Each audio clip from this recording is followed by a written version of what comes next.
There's a version of you that exists only in someone else's head. A version that's easier to move, easier to bend, easier to point in whatever direction they need you facing. You've never met that version, but someone else has been building it quietly, patiently. Every time you flinched, every time you over-explain, every time you apologize just to make the tension go away. Picture a hallway, concrete, fluorescent light buzzing overhead. 100 men who have already lost everything, packed into a space where the only currency left is fear and information. Somewhere in that hallway is a man scanning faces, not for the strongest jaw, not for the widest shoulders. He's looking for the flinch. His name was Theodore Bagwell. Fox River knew him as T-Bag, and whatever you think you know about prison violence, forget it, because the most dangerous thing about this man was never his hands.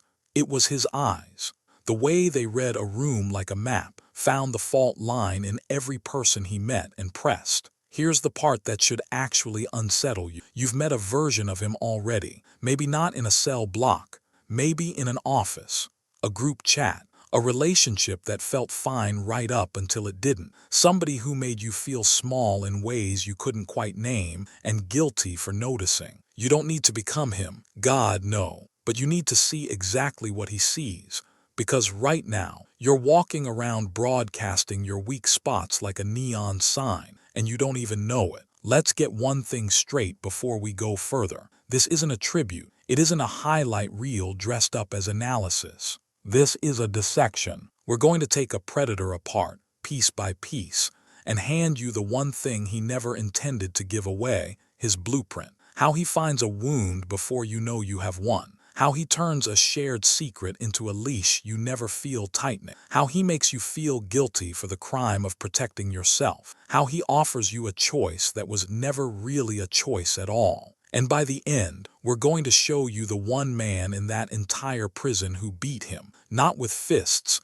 not with a plan, but with something far colder. Something you can actually learn. So don't get comfortable. This one's going to sting a little. Season 1. The Mess Hall. Watch it again sometime, really watch it, because most people miss what's actually happening. T-Bag doesn't walk in looking for a fight. He walks in looking for a gap. And he finds one standing against the wall, shoulders curled inward, eyes flicking from table to table like he's waiting to be told where he belongs.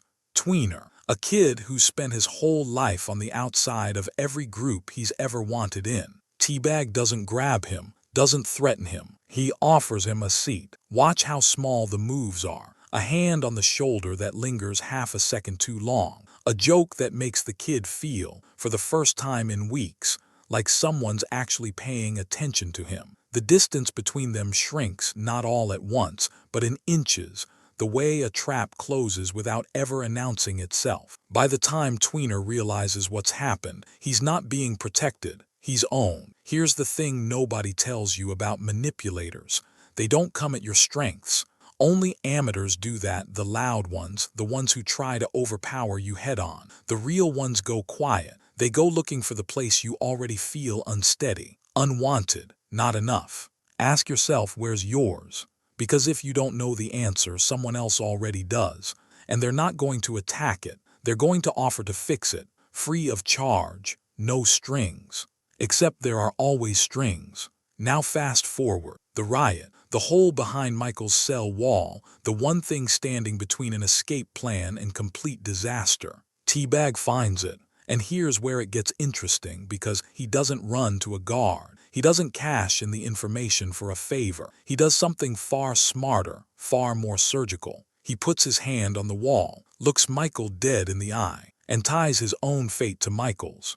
In one move, he's no longer an outsider to the plan, he's a variable inside it, one Michael can't calculate his way around. Because the second T-Bag shares in the danger, silence stops being neutral. Silence becomes a debt. That's the trick. That's the whole trick. Manipulators love to rush intimacy. A secret shared too early. A rule broken together, just enough to make you complicit. A boundary quietly erased before you noticed it was even there. And once you're complicit, once your silence protects them too, you've handed over something you can't easily take back. Real trust doesn't work like that. Real trust is slow. It's boring, even. It's built one kept promise at a time over months, sometimes years. Manufactured intimacy is fast. It's intoxicating, and it always comes with interest. Panama, the American West, T-Bag on the run, cornered by people who have every reason to hate him, people who know exactly what he is.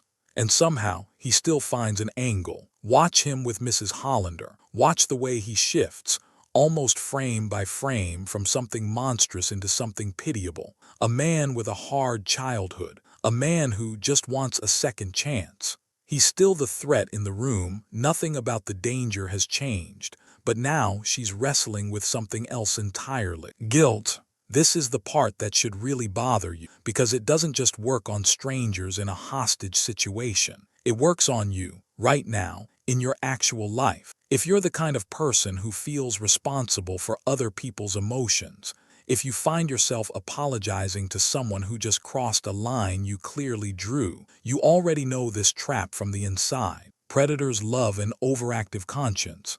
It's the softest target there is. The second T-Bag loses ground in a conversation. Watch what happens. He doesn't get louder. He gets smaller, wounded. Suddenly it's his pain on the table, not his behavior. You have to be willing to separate the two. A person's pain is real. Their pattern of behavior is also real. And empathy without a boundary attached to it isn't kindness. It's just a slower way of losing. After the escape, Brad Bellick, a man who spent years thinking he held all the power in that building, sits across from T-Bag, believing he's the one running the negotiation. He's not. T-Bag never tells him what to do. He doesn't have to. He just quietly rearranges the options on the table until every single one of them ends the same way, with T-Bag getting his cut of Westmoreland's money. Bellick picks a path, feels clever about it even. He has no idea he was never choosing anything. He was just selecting the color of a leash someone else designed. This is the part people miss the most, because it's subtle almost to the point of invisibility. Manipulators rarely force a decision. They don't have to. They just hand you a terrible option and a slightly less terrible one, and let your own fear of the worst outcome do the steering. You think you're exercising free will. You're really just avoiding a trap dressed up as a choice. The way out isn't picking better. It's stepping back far enough to ask a different question entirely. Why are these the only two doors in the room? And now, finally, the one man who didn't fall for any of it. Every time Michael Scofield beats T-Bag, and he does, over and over, it's never through outsmarting him with words. It's through refusing to give him anything to work with at all. T-Bag leans in close, drops something cruel, threatens someone Michael loves. Michael doesn't flinch, doesn't raise his voice, doesn't explain himself. He treats T-Bag like a variable in an equation, nothing more. And in doing that, he starves him of the one thing he actually needs to operate: a reaction. Because manipulators don't feed on your compliance. They feed on your emotional noise, panic, over-explaining, the need to defend yourself against something that was never really about logic in the first place. Every flinch is a signal. Every raised voice hands them a lever. The counter to it isn't cleverness. It's stillness. Total, deliberate, uncomfortable stillness. Let the silence stretch. Let it get awkward. Let them sit there waiting for a reaction that never comes. Because the moment you stop reacting in real time, you take away the only thing that ever gave them power over you. Now here's where I have to be honest with you. None of this is permission. The second you start using someone's insecurities against them for your own benefit, you're not protecting yourself anymore. You're becoming the thing you were trying to survive. And T-Bag's life is the proof. Every relationship built on leverage. Every room he walked into as a threat instead of a person. Constant vigilance. Total isolation. A man who trusted no one because he'd taught everyone around him not to be trusted either. That's not power. That's a life sentence with no bars required. You're not studying him to become him. You're studying him so nothing like him ever gets a foothold in your life again. So stop being a character in someone else's script. You don't need to be cold. You don't need to be ruthless. You just need to be awake, actually paying attention to the moment someone rushes your trust, maps your insecurities, or hands you a choice that only ever leads one direction. Stop over-explaining your boundaries to people who profit from your confusion. Stop apologizing for having them in the first place.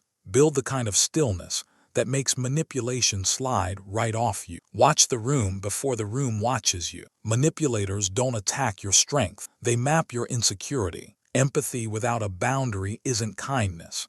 It's just a slower way to lose. The moment you stop reacting, you take away everything they had. T-Bag showed us the trap. Michael showed us how to walk through it untouched.